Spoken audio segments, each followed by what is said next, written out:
दिनै 5 बोसोर थांबाय 5 बोसोरा माला जोबस्लाबखो पात्ताखौनो मोनाखिसै दा नैबे समाव थांनाय बारनि बायदि गोविंद चन्द्र बसुमतारिया बिटिसिनि डिपुटि चिफ बेखौ जाफिननो हागोन ना? जोंनि गामियाव बिथांनि बे 20 बोसोर पिरियडआव बुंनो थाङोब्ला अन्थाइ थाइसेबो गोलैयाखै लामा सामा बानायाखै आरो जोंनि गामिनि रायजोफोर सोरबाफोर माबाफोर बिनो थांबा बिथाङा बुङोमोन नोंथाङा बे एनडिएफबि नि गामिनि नोंथांमोननो हरनाया पेकेजनि जायफोर नन हेनास बेखौ लोगो लोगो उइथ्र खालामनाय जागोन आरो बेबायदि हिसाबै हेनास क्राइमखौ बेखौ जेफोर हाइनास क्राइम हाइनास केस बेफोरखौ फारि फारियै लिगेल प्रसेसजों डिसकासन खालामनानै रेहाय होनाय जागोन प्राय 1000 किल'मिटार्सनिबो बांसिन जों लामा बानायदों बेखौ आरो बेहायनो बिथांमोना 9 जन एमसिएलए देरहानानै इउपिपिएलनि फाफ्लियाव गाखोना सरकार दानायाव खाबु लाबाय आरो 5 बोसोर सरकाराव थानानै सरकारनि जिथु टेस्ट बेसेबां पावार दं बेसेबां प्रभिजन दं बेसेबांखिनि खामानि मावनो हायो बेखिनि गासैखौ मोनदांनो हाथाय नांगाबाय जे बिपिएफनि जे हिस्ट्रिखौ मोनदांखाबाय 17 बोसोराव बिथांमोना ललेसनेस सरकार सालायदोंमोन बिजेपि फैयोबा जोंहा जिहेतु दावराव दावसि जानाय सम्भावना दं बेनिखायनो जों बिजेपिखौ जिखुनु प्रकारिबाबो बिटिसिआव सरकार दानो खाबु होनो हाया होननानै दिनै बर'नि अनगायैबो गुबुन गुबुन जाथि जनगोष्ठीनि सुबुंफ्रा बुंगासिनो दं। बयनिसिमबो फिन खेबसे बड'लेण्ड टाइम्सआव नोंथांमोनखौ बरायदों। बिटिसि बिसायख'थिया जानो थाखाय जोंनि आखायाव बा बिटिसि रायजो राजाफोरनि थाखाय बारा सम गैला। 22 सेप्तेम्बराव बिटिसिनि भट थुनाया जागोन आरो 22 खालारावनो सेप्तेम्बरनि 22 खालारावनो जितु बिटिसिनि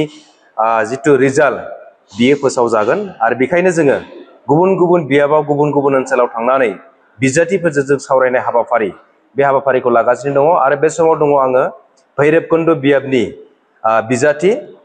मानगोनां गोविंद चन्द्र बसुमतारि आरो थांनाय 5 बोसोराव बिटिसिनि डिपुटि चिफ मानगोनां बिथांजों जोङो दङ आरो बिथांनिफ्राय जोङो माखासे खोथा मोनथिगोन। थांनाय 5 बोसोराव इउपिपिएल गभर्नमेन्टआ मा खामानि मावखो आरो फैबाय थानाय समाव बिथांमोना बिटिसि बिसायख'थिखौ मा एजेन्डा लानानै गेलेनो नागिरदों बिनि सायावबो जों मोनथिनो नाजागोन। लोगोसे बिटिआर एकर्डनि जितु सासे सिगनेटरि हिसाबैबो बिथाङा नैबे समाव बिटिआर एकर्डनि बागै जोङो बिथांनिफ्राय जिसिष्ट बाथ्रा मोनथिनो नाजागोन जिहेतु इमप्लिमेन्टआ बेसेबां लेभेलसिम जाहैखो बेखौ जों मोनथिनो नाजागोन आरो एनडिएफबिनि सासे आफादगिरि जानानै बा एनडिएफबिनि दैदेनगिरिफोरा नैबे समाव बबे थासारियाव दङ बेखौबो जों मोनथिनो नाजागोन। ओंखायनो बे समाव सिगांग्रो सार नोंथांखौ जों बड'लेण्ड टाइम्सआव बरायबाय। गिबियावनो सारनियाव आङो सोंनो लुगैबाय जिहेतु बिसायख'थिया जानो बारा सम गैला आरो नोंथाङा फिन खेबसे भैरबकुन्दनि रायजो राजाफोरखौ सिबिनो थाखाय इउपिपिएल हानजानि सासे बिजाथि महरै नोंथांखौ हाइकमान्डआ बा इउपिपिएलआ नोंथांनो बिजाथि महरै टिकेटखौ दायो डिक्लेयार होना दोनबाय आरो बे लेखायैनो नोंथाङा जितु नैबे भैरबकुन्द समस्तियाव गोबां हाबाफारि लानायखौ जों नुनो मोनगासिनो दङ। दा बे समाव बोरैहाय प्रिपारेसन भैरबकुन्द समस्तियाव लोगोसे गुबुन गुबुन बियाबाव इउपिपिएल हानजाया गिबियावनो नोंथांमोननि चेनेलनि गेजेरजों इउपिपिएलनि दैदेनगिरि बिथांमोनखौ साबायखर होदों मानोना दिनै इउपिपिएलनि हाइकमान्डआ हयथ' आंनि थांनाय 5 बोसोरनि जिखिनि ट्रेक रेकर्ड बेवहाय गोजोननाय नुनानै एबारबो सेकेन्ड टाइमनि थाखाय आंनो टिकेट होदों बान्थाखौ कन्टेस्ट खालामनो थाखाय बेनिखायनो साबायखर होदों। लोगोसे रायजो राजाफोरखौबो साबायखर होदों जे बिथांमोना थांनाय बाराव आंखौ बे ओनसोलनि रायजो राजाफोरखौ सिबिनो थाखाय मोनसे खाबु होदोंमोन। समस्तिनि गोबां रायजोफ्रानो लैहोर लैहोर फैनानै आंखौ मदद हेफाजाब होनानै भट होदोंमोन देरहाहोदोंमोन। बेनि थाखाय नोंथांमोननि चेनेलनि गेजेरजों आं दुलाराय भैरबकुन्द ओनसोलनि भैरबकुन्द समस्तिनि रायजो राजा बिथांमोनखौ साबायखर होदों। दिनै 5 बोसोर थांबाय 5 बोसोरा माला जोबस्लाबखो पात्ताखौनो मोनाखिसै खिन्थु जिखिनि हायो थांनाय 5 बोसोराव ओनसोलनि जौगाखांनायनि थाखाय ओनसोलनि रायजो राजाफोरनि आंखालखौ सुफुंनो थाखाय जिखिनि हायो बेखौनो मावबोदों। खिन्थु गासैखौबो मावना फोजोबजोबनो हाबाय होनना आं बुंनो थाङाखै बुंनायाबो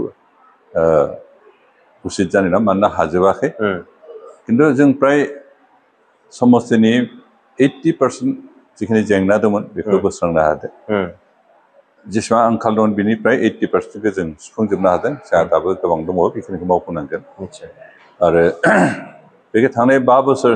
जि सरकार बे सरकारा जोंहा गोजोन थासारि लाबोनाय बेखौ नोजोर होनानै खामानि मावदोंमोन बेनिखाय बेनिफ्राय बाखि डिपार्टमेन्टेल जिखिनि एक्टिभिटिस बेथ' मावदोंआनोसै जोंहा education department PWD department पिएनआरडि department बे डिपार्टमेन्टफ्रा गाव गावनि थांखि बायदियै खामानिफोरखौ मावनानै ओनसोलनि जौगानायनि थाखाय खामानि मावदों बेनिखाय थांनाय बोसोरनि भितराव जोंहा प्राय हल बिटिसि ओनसोलाव प्राय 1000 किल'मिटार्सनिबो बांसिन जों लामा बानायदों बेखौ गुडविल मिशन बा स्टेटनि माखासे फान्ड आरो पिएनआरडि डिपार्टमेन्टनि माखासे बिदि ज' जानानै जों प्राय 1000 किल'मिटार्सनि बांसिन जों खामानि मावदों थुख्रा थुख्रि बेनिफ्राय गोबां प्राय 1800 स्कुल मेरामति खालामनाय जों एजुकेशन डिपार्टमेन्ट मावना दों पिएनआरडि डिपार्टमेन्टनिफ्रायबो जों गामियारि रायजोफ्रा समाज हिसाबै थांनानै थानाय जिखिनि फेसिलिटि नांगौ बेखिनिखौ जों जेसेबां हायो मावदों जों बे पिएनआरडि डिपार्टमेन्टआ गासै डिपार्टमेन्टनि खामानिखौ मावो पिडब्लिउडिनि खामानि मावो एजुकेशननि मावदों एग्रिकालचार डिपार्टमेन्टनि खामानि मावदों सयल कनजारभेसन डिपार्टमेन्टनि खामानि मावदों वाटार रिसर्सनि खामानिबो मावदों मुथते गासै डिपार्टमेन्टनि खामानिफोरखौ बे माबाया पिएनआरडि डिपार्टमेन्टनि गेजेरजों मावफुंनाय जादों बेनिखायनो जों बहाबा स्कुल न'बो बानायदों स्कुल मेरामतिबो खालामदों लामाबो बानायदों कमिउनिटि हल बानायदों कमिउनिटि टयलेट बानायदों दै लोंनायनि बेबस्थाबो खालामदों बेफोरबायदि स्किमजों मावनानै अन्तत गामियारि रायजो राजाफोरनि जिउ खांनायखौ जों एसे इजि आरो कम्फर्टेबल खालामनो गोबां बिबान लादों बेनि अनगायैबो जों बेखौ बिटिसि ओनसोलाव गोजोन थासारि लाबोनो थाखाय खामानि मावदों बेनिखायनो जों गासै बे जोंनि स्किमफोरखौ डिपार्टमेन्टेल स्किमफोरखौ गासैबो हारि हारिसानि सुबुंफोरनो जों खाबुखौ लानो होदों जोंहा जिहेतु बिटिसि ओनसोलाव गासै 35 लाख सुबुं दं आरो 35 लाख सुबुंनि गेजेराव जोंहा 26 ट्राइब्स एन्ड कमिउनिटिस दं बे गासैबो कमिउनिटिफोरखौ रिच आउट खालामनो थाखाय जोंनि आसनिखौ सहैदों रावबो कमिउनिटि बबेबा मोनसे कमिउनिटिया जोंनि सरकारि स्किमनिफ्राय बन्चित जादों होननानै डिप्राइभ जादों होननानै जों बुंनो थाङाखै रावखौ जों डिप्राइभ खालामाखै आरो बेबायदि गासैबो जाति जनगोष्ठीफोरखौ फोथायनायाव लानानै कनफिडेन्सआव लानानै गासैनिबो सुबिदाफोरखौ होनायखाय दिनै गोबां गुबुन गुबुन जाति जनगोष्ठीनि रायजो राजाफोरबो लैहोर लैहोरै गोसो गोथारै इउपिफोरखौ सापर्ट खालामदों इउपिफोरजों दं इउपिफोरा जुगदान खालामदों आरो बेनि गेजेरजों जों ओनसोलाव मोनसे गोजोन थासारि लाबोनो हादों बेनिफ्राय बे मोनफ्रोमबो सुबुंनि माबाखौ बिथांमोननि आइडेन्टिटि फोथांना लाखिनायनि खाबुखौ जों होदों बिथांमोननि थुनलाइ राव हारिमु बे गासैबो फोथांना लाखिनायनि बेबस्थाखौ जों बिटिसि सरकारनि लिमिटेड सर्सजोंनो मावफुंनो जों नाजादों आरो बेखिनिखौ जों मावफुंदों बे समाव आङो मोनथिनो नाजागोन जिहेतु नैबे समाव नोंथाङा 5 बोसोराव इउपिपिएल गभर्नमेन्टआ मा खामानिफोरखौ बिनि सायाव डिटेल्सै जोंनो माखासे खोथा फोरमायबाय आरो नोंथांमोना बा नोंथांनि डिपार्टमेन्टआवनो पिएनआरडि डिपार्टमेन्टआवनो भिसिडिसि सेक्रेटारि होननाय मोनसे जितु जबनि एपइन्टमेन्टबो राननायखौ जोङो नुबाय साननैसो सिगाङाव बा नैबे नटिफिकेसन ओंखारनायनि सिगांनो दा बे बेलाखौ नायोब्ला नोंथांमोना गोबां खामानि मावदों मावाखै नङा 5 बोसोराव दा जितु खोथाया जाबाय मा नैबे समाव जितु राजखान्थि बोथोर बा इलेक्सननि बोथोर आङो नैखौसो बुंनो नागिरो जे नोंथांमोना 5 बोसोराव जेमानखिनि खामानि मावबोबाय नाथाय बैफोर खामानिखौ नुसेयावबो नोंथांमोननि जितु अपोजिसन पार्टी हाग्रामा महिलारिनि दैदेननाय जितु बिपिएफ हान्जा बिथांमोना बुंबाय थायो जे क'क्राझारनिफ्राय कारिगावलागि थांनाय जितु लामा बेयाव स्पिड ब्रेकार होनायनि अनगायै बिथांमोना जेबो खामानि मावनो हायाखै बिथांमोना जिर' होननानै बुंबाय थायो दा बिनि बेलायाव नोंथाङा मा बुङो आसलते बिपिएफ हान्जाया 17 बोसोर जिखिनि सासन खालामदों बेयाव बिथांमोना जे टटेलि फेलार ओनसोलनि डेभेलपमेन्टनि थाखाय जेबो खामानि मावनो हायाखै रायजो राजानि आंखालखौ सुफुंनो जेबो खामानि मावनो हायाखै बिथांमोननि सरकार जे फ्लप सरकार दा बेखिनिखौ दोनखोमानो थाखाय इउपिपिएलनि सारि बोसोरनि जिखिनि एक्टिभिटिस जिखिनि एचिभमेन्ट बेखौ टटेलि नाल एन्ड भइड खालामनानै रायजोफोरनि गेजेराव मोनसे नंखाय बाथ्रा फोसावनो नाजाबोनाय थानायखौसो जों नुनो हादों खारन बिथांमोना 17 बोसोर जिखिनि खामानि मावदों जों 5 बोसोर बिदिखौ 3 गुन खामानि मावदों दा नैबे भैरबकुन्द समस्यानो बिथांमोननि 17 बोसोराव हयथ' 100टाबो खामानि जायाखै 100टाबो स्किम मावाखै बिथांमोना खिन्थु जों नैबे 5 बोसोराव 700निख्रुइबो बांसिन डिपार्टमेन्टेल स्किमानो एजुकेसन पिडब्लिउडि इरिगेसन पिएनआरडि बे गासैबो ज' डिपार्टमेन्टेल जितु एक्टिभिटिस बेनो more than 600 स्किम जों कमप्लिट खालामदों बेनिफ्राय जोंहा बेवहाय आलारि सारां बिथांखिनि स्किमफोरखौ जों हमनाय जायाखै माइनाव सारां बिथांखिनि जिखिनि बेनिफिसियारि रायजोफोर मोनदों बे हिसाबाव हमनाय जायाखै PMAY बेनि स्किमफोरखौबो जों हमनाय जायाखै प्रधान मन्त्रि माबाखौ आवास योजना बेनि हिसाबखौबो जों हमनाय जायाखै MGN रेगानि हिसाबखौ जों हमनाय जायाखै गियान सारां बिथांखिनि स्किमनि हिसाबखौबो जों बेयाव हमाखै आरो जोंहा बे बोसोरथामाव जे जों मावगोन सुपार 50नि स्किमनि गेजेरजों बेनिफिसियारि मोननाय बेखिनि बेखिनिखौ जों हिसाबाव हमाखै मात्र डिपार्टमेन्टेल एक्टिभिटिस डिपार्टमेन्टेल स्किम बेफोरखौल' हमनाय जादों आरो बेयावनो जोंहा more than 600 दा गासैबो स्किमखौ जों हमबा भैरबकुन्द'आव not less than 2000 स्किम जों कमप्लिट खालामो 2000 सारि बोसोराव सारि जोबोद मोनसे 2000निख्रुइ बांसिन जों स्किम बाखनायथाव खामानि मावदों नोंथाङा जिहेतु प्रधान मन्त्रि आवास योजनाया जोंहा प्राय नैबे भैरबकुन्द समस्यायाव प्राय माबासो 1600 बेसेबांबा न' बे सारि बोसोर बेसेबांसो जों न' कमप्लिट खालामदों निश्चय बेबायदि हिसाबै BPFनि दैदेनगिरिफ्रा गावसोर जे 17 बोसोराव टटेलि फेलार जादों दा बेखौ जोख्लोबनानै सोरखौबा नंखाय बाथ्राजों सोरनिबा एक्टिभिटिसखौ माबानो रायजो राजानि मेगनाव हाद्रि बाला सारनानै बिथांमोनखौ थगायनो नाजानायनि बायदि बिथांमोननि जिथु जुक्ति बे थार नङा बिथांमोना सैथोनि सायाव बिथाखौनो खोथाफोरखौ बुङाखै अरायबो थगायनानै पावाराव फैनो नागिरो कारण बिथांमोना थगायदों आरो बिथांमोननि प्राय दैदेनगिरिफ्रानो गामि ओनसोलाव कुनु दिन बेरायनानै नायाखै सा टाउन नोगोरफ्राव थाबायदों मेन रडफ्राव थाबायदों हाइवेफोरजों थाबायदों खिन्थु भितर गामिफ्राव जों बेसेबांखिनि स्किम मावदों प्रत्येक गामियाव जे कमिउनिटि टयलेट कमिउनिटि हल बिदिजों लामा जे जादों सेन्ट ग्रेभेल माबाबो CC ब्लक बिदि लामा जादों कालभार्टफोर जादों बेफोरनि रिपर्ट बेफोरनि रेकर्ड बिथाङा कुनु दिन गामिफ्राव हाबना नायाखै आरो बेनिखायनो थांनाय सारि बोसोर पिपलनि नेतृत्वजों जिखिनि खामानि जादों जिखिनि स्किम जों कमप्लिट खालामो बेखौ बिथांमोना नुवाखै आरो नायनोबो गोसो खालामा कारण बिथांमोना बेफोरखौ नायोबानो गावसोर जे टटेल फेलार बे बुस्थुखौ रियेलाइज खालामगोन आरो बेनिखायनो बिथांमोना गावनि भुलखौ गावनि गोरोन्थिखौ गावनि फेलारखौ कुनु दिन रियेलाइज खालामनो गोसो जाया बेनिखायनो बिथांमोना नंखाय बाथ्राजों रायजो राजाफोरखौ थगायनो नाजाबाय थानायखौ जों नुदों निश्चय आङो बे समाव मोनथिनो नाजागोन नोंथांनिफ्राय जिहेतु बेहाय नैबे बाथि खेब जितु BTC बिसायख'थियाव नेशनेल जितु पार्टी हान्जाफोर BJP कंग्रेस बिथांमोनाबो दायो प्राय माने गेलेनायनि थाखाय जरदार बिथांमोनाव खामानि मावगासिनो दं नाथाय आं मोनसे खोथाखौ मिन्थिनो लुगैदों थांनाय गोलाव समाव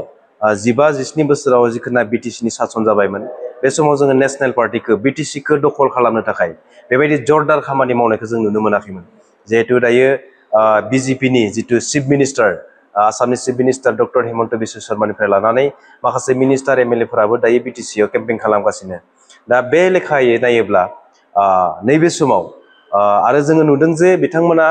40टा जितु BTCआव सिट दङ बे 40टा सिटआव होआलासेनो 30टा सिटखौ होबाय दा बे 10टा जितु सिटखौ होयिनि जाहोनाव आन्दोआव BJP हान्जाया सोरजोंबा गुबुन बैठक गुबुनै माने इसिंहारि थासारि सावरायनायनि गेजेरजों बिथांमोना बे 10टाखौ सोरनाबा हगारदों नामा दा बेखौ मिथिनो लुगैदों थांनाय जिखिनि बिसायख'थि जालांबाय बे BPFनि सासननि समाव जिफोर जोंहा खनथाम बिसायख'थि जादों बे बिसायख'थियाव BJPआ मोनसे मोननै बिदि समस्ति कन्टेस्ट खालामदोंमोन कंग्रेसआ खिन्थु प्राय समस्तिफोराव कन्टेस्ट खालामदोंमोन बे समाव कंग्रेसआ स्ट्रंमोन खिन्थु अब्लाबो